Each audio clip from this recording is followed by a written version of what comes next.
Hi, I'm Anna. My life changed drastically 5 years into my marriage with Paul. We were a typical couple. I was a teacher, and he was a manager at an energy company. Everything was going smoothly until his dad passed away, leaving his mom, Elaine, alone in their family home. That's when Paul surprised me with some big news. "Anna, we need to talk," Paul said one night, sounding very serious.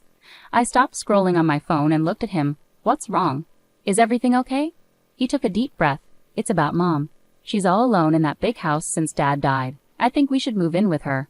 I felt my stomach sink. Move in with Elaine? She and I don't get along at all. "Paul, are you serious? You know Elaine and I are like oil and water." He leaned against the kitchen counter, looking determined. "I know, but she's my mom and she's having a tough time. Plus, we're wasting money on this rented apartment." I sighed, running my hand through my hair. "But this is our space, our home. Moving in with your mom is a completely different situation." Paul's voice sounded more desperate. "Please, Anna, it's not just about the space. It's about family. Mom needs us." I bit my lip, feeling trapped. "Does your mom need us, or do you need your mom?" He frowned. "That's not fair, Anna. I'm not asking you to live in a bad place. It's a big house, with plenty of room for all of us." I crossed my arms, feeling the tension rise. "And what about our life here? Just give everything up because Elaine says so." Paul's tone became firmer. "It's not like that, and you know it. I'm thinking about what's best for everyone." I shot back, "Everyone or just Elaine?" He threw his hands up in frustration. "Damn it, Anna. Can't you just try to see the bigger picture here?" I glared at him. "I am looking at the bigger picture, Paul. Our life, our independence, not just playing happy families in that gloomy old house of hers." The argument went in circles, but eventually I gave in. For Paul, for the sake of peace. But deep down, I dreaded every bit of it. Moving day came, and it was as uncomfortable as I had imagined. Elaine's house was this big old structure with rooms that echoed and a constant chill in the air. Elaine greeted us with a stiff smile. "Welcome to my home. I expect you to respect my ways." I forced a smile, trying to keep the peace. "Of course, Elaine. We appreciate you letting us stay." But living with Elaine was like living with a hawk. She had a comment for everything. "Don't put the dishes away like that," or "You're overwatering the plants." It was relentless. One night, after a particularly harsh critique of my cooking, I exploded to Paul in our room. "I can't do anything right for your mother. It's like living with a drill sergeant." Paul rubbed his temples, looking equally frustrated. "Anna, just give it time. She's old and set in her ways." I threw my hands up. "Great, so we just tiptoe around her until the end of time." He didn't have an answer, and honestly, neither did I. This house, with its constant surveillance and Elaine's scrutinizing eyes, was suffocating. Life at Elaine's house was becoming more challenging by the day. Just when I thought I could manage, Paul dropped another bombshell. It was a quiet Sunday afternoon, and I was seeking solace in the garden when he approached me. "Anna, we need to talk." I looked up, a knot forming in my stomach. "What is it now, Paul?" He took a deep breath. "I think you should quit your job and stay home. We're spending a lot on a nurse and housekeeper for Mom. It would be more practical." I stood up, feeling anger flare up inside me. "Quit my job? Paul, I love teaching. It's not just about the money." He ran his hand through his hair, sounding tense. "I know, but think about it. It would make things easier here." I shook my head, feeling disbelief. "So I just become a full-time maid and nurse? That's not the life I want."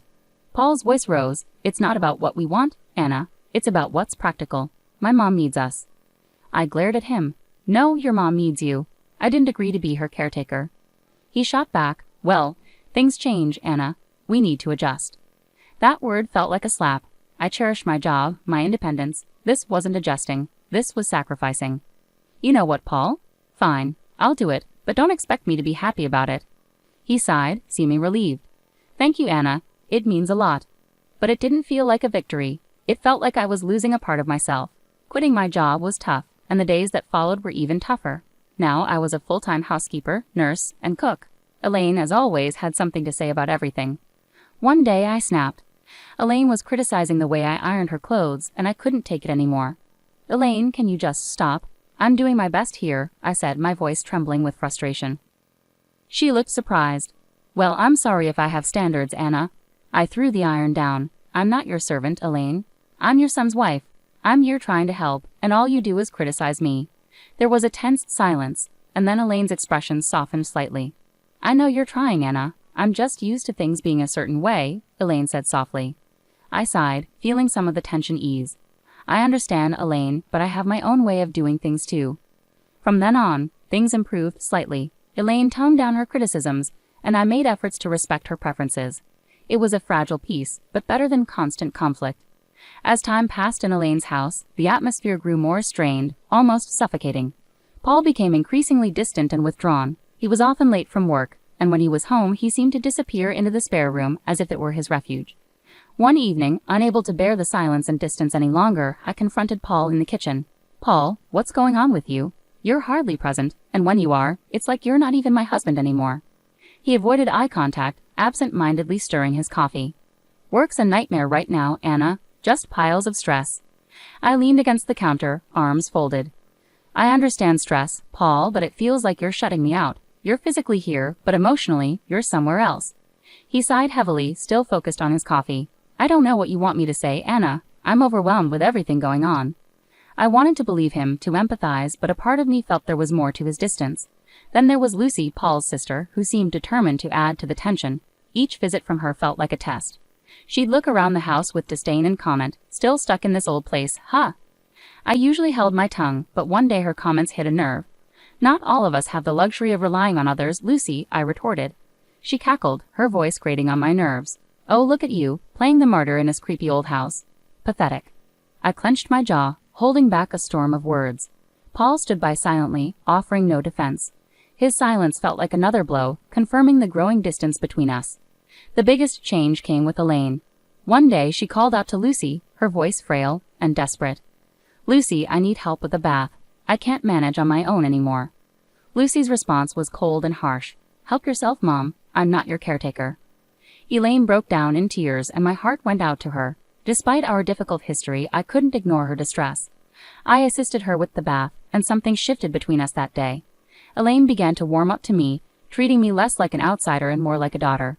It was a positive change, but it also highlighted how distant Paul and I had become. The house felt colder, more empty. Despite Elaine's growing warmth towards me, the silence between Paul and me seemed to echo off the walls, widening the gap between us every day. Paul's late nights at work became routine, and our conversations dwindled to mere whispers of what they used to be. During one of these fleeting exchanges, Paul dropped a bombshell. "Anna, I got an apartment near work," he said casually. I nearly dropped the dish I was cleaning. "An apartment? Why would you do that?" He leaned against the doorframe, avoiding my eyes. "It just makes sense, Anna. It saves me the commute, especially with the late hours." Anger and confusion surged through me. "And you decided this without talking to me? Are we just roommates now?" He shrugged, his indifference cutting deep. "I thought you'd be happy. Less stress about me coming home late." I shook my head in disbelief. "Happy, Paul? This feels like you're leading a double life. What's next? You'll tell me you have a second family?" He sighed, rubbing his forehead. "Don't be dramatic, Anna. It's not like that." I wanted to press him further, to break through his nonchalance, but I knew it would be fruitless. The conversation ended there, like many of our conversations those days. The real shock came a few days later during a candid conversation with Elaine. We were in the living room, enjoying a rare moment of calm, when she suddenly said, "You know, Paul didn't buy that apartment with his own money." I looked at her, puzzled. "What do you mean?" She hesitated, then continued, "He used my savings. He said it was an investment. He even put it in my name." I felt my heart sink. "He's been using your money, and you're okay with this?" Elaine shrugged, a sad look in her eyes. I couldn't refuse. "He's my son, but I thought you should know." I was speechless. Paul's secret apartment was one thing, but using his mother's savings under the guise of an investment. It felt like the man I married was slipping away, replaced by this stranger with secrets and deception. A few days later, I confronted Paul about it. "Paul, why didn't you tell me the apartment was bought with your mom's money?" He was unapologetic, almost defiant. "Because I knew you'd react like this. It's an investment, Anna. It's not a big deal." I couldn't believe his audacity. "Not a big deal? You're risking your mom's savings and keeping it from me. What else are you hiding?" He turned away, ending the conversation with a dismissive wave. "You wouldn't understand, Anna. It's business." Business. That word felt like a gulf between us, an excuse for everything that was straining our marriage. Living in Elaine's old, gloomy house was wearing on me. The walls, once lively, now echoed with a solemn tone, and every creaking floorboard seemed to hold secrets. One day I reached my limit. "Elaine, have you ever considered renovating the house?" I asked during breakfast. "It could use a bit of updating." Elaine looked up from her tea, surprised. "Renovate? I haven't thought about that in years. It's such a big undertaking." I nodded, feeling a surge of optimism. "I know, but it could really brighten things up. Maybe start with a fresh coat of paint or some new wallpaper." Elaine pondered it for a moment. "Well, I suppose it wouldn't hurt to breathe some new life into this old place. But are you sure you're up for it?" I smiled. excited for the opportunity. Absolutely. It'll be a positive change. And so it began. I threw myself into the renovation, painting walls, choosing wallpapers, and even attempting to restore some of the old furniture. It was hard work, but it felt rewarding, like I was breathing new life into the house, and in a way, into myself. One day while I was busy with paintbrush in hand, Paul walked in. He looked around, his expression one of shock and disbelief. "What in the world, Anna? What are you doing to Mom's house?"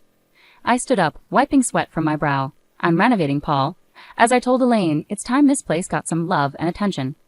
Paul's face reddened. "You had no right to start changing things without consulting me. This is our family home, not some DIY project." My temper flared. "Our home? When was the last time you cared about this place, Paul? I'm trying to improve it." He took a step closer, his voice rising. "You're overstepping, Anna. You always take charge and ignore everyone else's feelings." I stared at him, feeling frustrated. "Take charge? Paul, I'm trying to make this place better. Maybe if you spent more time here, you'd understand." Before Paul could respond, Elaine entered the room. "What's all this commotion about?" Paul turned to her. "Mom, did you know about this? About her changing the house?" Elaine glanced between us, then back to Paul. "Yes, I did, and I support Anna's efforts. This house needed a change, and she's doing a wonderful job." Paul looked stunned. "But it's our family home." Elaine interrupted him firmly. "It's my home, Paul, and I want this. Anna has every right to do what she's doing." With anger simmering, Paul stormed out, leaving Elaine and me in an uneasy silence. I felt a mix of relief and sorrow. The house was evolving, yet the rift between Paul and me seemed to widen further. Then came the day Elaine suffered a stroke, flipping our world upside down. I witnessed her sudden decline, her words slurred, her body weakening. Panic gripped me as I called for help, my voice trembling with fear. At the hospital, the harsh reality hit. Elaine required constant care. I turned to Paul for support, but he remained distant, his eyes void of the concern a son would typically have. "Anna, I can't handle this. I have enough on my plate," he said, his tone cold. I was stunned. "You can't handle this, Paul? She's your mother." He shrugged, his words cutting deeply. "Yeah, and she's been a burden for years. This is just the final straw." I couldn't contain my disgust. "She's not a burden, Paul. She's family. She needs us." His laugh was bitter. "Us? No. Anna, she needs you. I've got other things to deal with." I was left speechless, my admiration for him crumbling. I took on the responsibility of caring for Elaine. It was heart-wrenching to see the once strong woman confined to a bed, relying on me for everything. As I became her primary caregiver, Paul's visits became less frequent, and his indifference more pronounced. His visits were brief, his interactions with Elaine superficial. Then Lucy arrived. I overheard them in the living room, their conversation dripping with venom. "We should start discussing the will, dividing up the assets," Lucy said, her tone devoid of any empathy. I burst into the room, fury coursing through me. "How can you be so heartless, talking about her will right in front of her? She's still here." Lucy smirked, her words cutting. "Oh, listen to the saintly daughter-in-law. This is our family's business. Stay out of it." Paul chimed in, his voice cynical. "Anna, just drop it. It's practical to plan ahead. There's no point pretending she's going to recover." I was appalled at their callousness. "Practical? She's your mother, Paul. How can you be so cold-hearted?" He shrugged, his response detached. "Life is tough, Anna. You better get used to it." Turning away, my heart heavy with revulsion, I dedicated myself to Elaine's rehabilitation in the following weeks. To my surprise, she began to show signs of improvement. Her fingers twitched, her speech cleared, and she even managed a few steps. It felt like a miracle to me, but to Paul and Lucy, it was an inconvenience, a roadblock in their pursuit of inheritance. The betrayal cut deep, not just as a daughter-in-law, but as a human being. Life settled into a grim routine. Elaine's health was a roller coaster of small victories overshadowed by the fear of the worst. Then it happened, another stroke, more severe. The call from the hospital felt like a blow to the stomach. Elaine didn't make it. The funeral was solemn. I stood by the grave, heart heavy, watching as people paid their respects. That's when Paul arrived, accompanied by a woman I didn't recognize, and two small children holding her hands. "Who's she?" I whispered to myself, staring at the unfamiliar woman. Paul approached, his expression unreadable. "Anna, this is Carol, my wife, and these are our kids." I felt stunned. "Your wife? When did this happen?" He shrugged, his voice cold. "A while ago. It's none of your business, Anna." Speechless, my mind raced. How could he do this, especially during Elaine's illness? Lucy was there too, her usual sneer on her face. "Finally showing your true colors, Anna," she taunted. "A bit late for that." I glared at her, my voice dripping with disdain. I was here for Elaine when you both abandoned her. Don't you dare judge me. Paul interrupted. Let's just get this over with. We have other matters to discuss. After the funeral, we gathered at Elaine's house for the will reading. Paul and Lucy hovered like vultures, eager for their share. The lawyer began reading the will, and then came the bombshell. Everything, the house, the money, was left to me. Paul's face shifted from smugness to disbelief. What the hell? This can't be right. Lucy was livid. This is outrageous. She was our mother. How could she leave everything to this nobody? I stood there, stunned, unsure how to process it all, relieved, yet hollow. Paul turned to me, his voice accusing. You must have manipulated her, turned her against us. I shook my head, frustration and hurt in my voice. I only cared for her, something you failed to do. The lawyer intervened firmly. Elaine's intentions were clearly stated in her will. Lucy stormed out, threatening, We'll contest this. We won't let her get away with this. As they left, I stood alone in the house that was now legally mine. The walls that had witnessed so much pain, betrayal, and love surrounded me. I looked around, feeling the weight of Elaine's final act of kindness and the sorrow of a fractured family. The house felt different now, as if it echoed Elaine's last wishes and the rift that had torn us apart. I sat there, holding the will, still trying to process everything. Elaine had left everything to me, and Paul and Lucy were furious about it. They stormed in the next day, visibly upset. You really think you can just take everything? Paul exploded as soon as he entered. I looked up, weary but firm. Elaine made her decision, Paul. It was her choice. Lucy was livid, shouting angrily. You manipulated a sick woman. We won't let you get away with this. I stood up, frustrated with their accusations. Manipulated? I cared for her, unlike both of you. She chose to leave it to me. Paul's anger boiled over. So you think you've won? You think you can just snatch it all away from us? I let out a heavy sigh. I didn't take anything, Paul. Elaine chose to give it to me because she knew I genuinely cared. Their yelling continued, but it couldn't drown out the truth. I had been there for Elaine when they hadn't. Then the lawyer arrived with a video Elaine had prepared. Her voice filled the room, resolute. I've left everything to Anna because she was like the daughter I never had. She was there for me when my own children weren't. She deserves it all. The room fell silent. Paul looked stunned, as if hit in the gut, and Lucy began to cry, finally grasping the gravity of their actions. Paul and Lucy left soon after, their threats empty in the face of Elaine's clear wishes. I remained alone in the large house, surrounded by memories of the past and contemplating the future. I made the decision to divorce Paul. It was difficult, but necessary. He and his new family moved to a rental property.